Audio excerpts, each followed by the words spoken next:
بسم الله الحمد لله والصلاة والسلام على رسول الله وعلى آله وصحبه ومن والاه. اللهم نور قلوبنا بالعلم وزين أخلاقنا بالحلم وافتح بيننا وبين قومنا بالحق وأنت خير الفاتحين.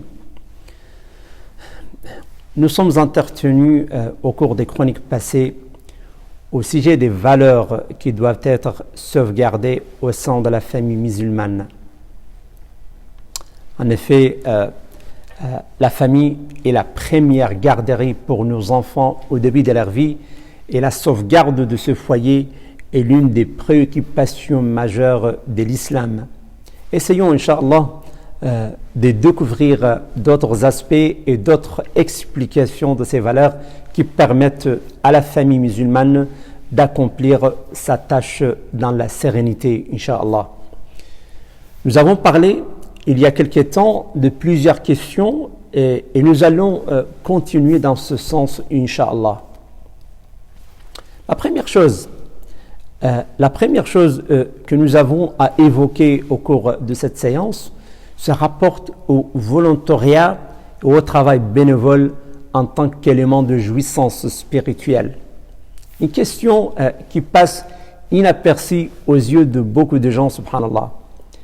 Si par malheur que Dieu nous garde, que Dieu nous en plaise, l'un de nos enfants traverse une crise de solitude ou une déprime, nous devons recourir à titre de remède au travail bénévole en plus des invocations, en plus des duas certainement. Ce moyen exerce une influence thérapeutique et permet de délier et débloquer les situations de blocage psychologique. En effet, le travail bénévole que l'on fait généralement en signe d'acte de dévotion, en espérant la récompense divine en retour, exerce le même attrait même auprès des personnes qui ne sont pas de confession musulmane. Ces personnes engagent quelquefois des fortunes colossales à titre de bénévolat sans espérer un retour de reconnaissance ni de récompense divine.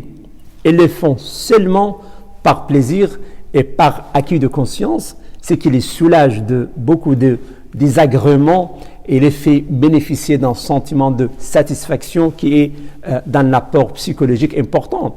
Surtout que les occasions ne manquent pas dans ce pays pour mener à bien ce genre d'action.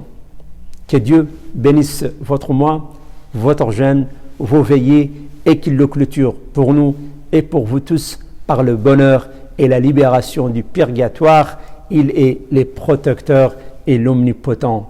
Barakallahu lakum fi shahrikum wa fi siyamikum wa fi qiyamikum wa khatamahu lana wa lakum bi khatimati as-sa'adah wal 'itqi min an-niran innahu waliyyu dhalika wal qadiru alayhi wa sallallahu wa sallim wa barik ala nabiyyina Muhammad wa shakara Allahu lakum wa salamu Allahi alaykum wa rahmatuhu wa barakatuh.